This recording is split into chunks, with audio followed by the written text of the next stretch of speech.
More light. Awua. Yo. Awua buying. Yo. I want them. Yo. Oh, I'm punishment ever since you auto.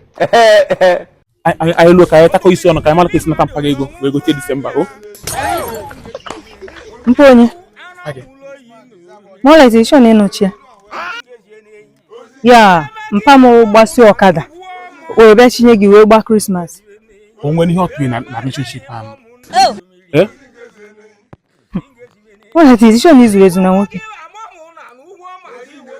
I think I'm sure name not here. Oh, my friend making this.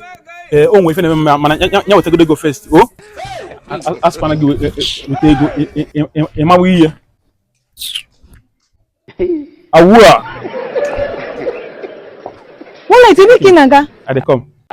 Good afternoon. Good day. My name is Moonlight. Okay. I'm a man of God. I see. A full-grown man of God. Okay. I don't know. I'm case we feel. First of all, thanks for the work you have been doing. Yeah. Yes. If you get the other one, Okay. only one army. Oh, keep this when dress. My earring key. Other one. Oh, Okay. oh, one army. I go. You can choose in an army. You quit here. Oh, no, she can you news. You can if dress can each on you. On the cat not the no on you. It don't mean army. On it. Okay, who are you?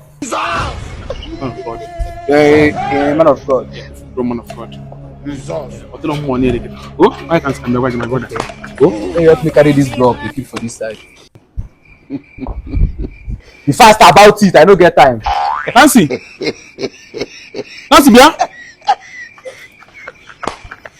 Oh, who know you, Misso? I'm they carry them. They keep for here.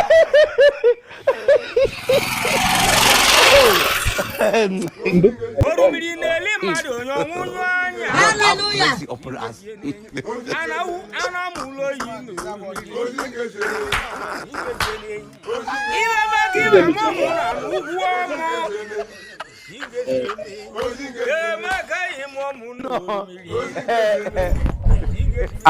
More light.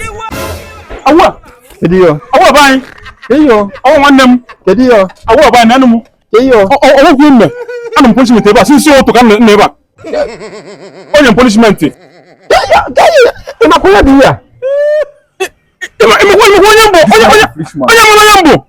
a man of God. I'm a full-grown man of God for that matter. Can you, man? This man is very stupid. Everyone has insult my uniform. You can see. Are you more light? More light. Come on.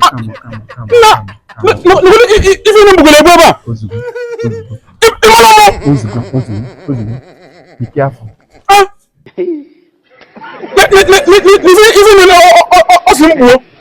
It's okay. My brother is okay.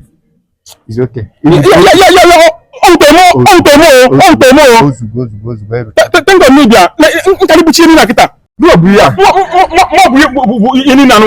okay. Nei make it ayuru chagwo. So which year has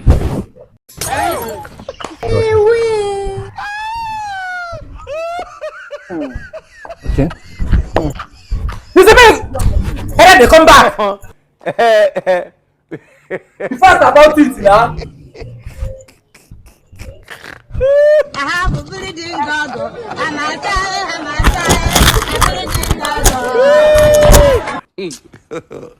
God have mercy upon us.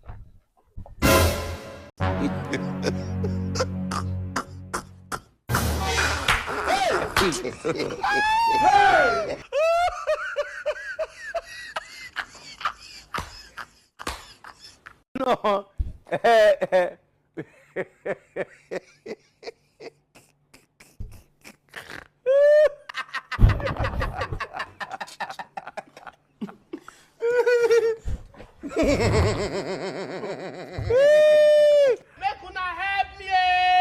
He's your brother, B.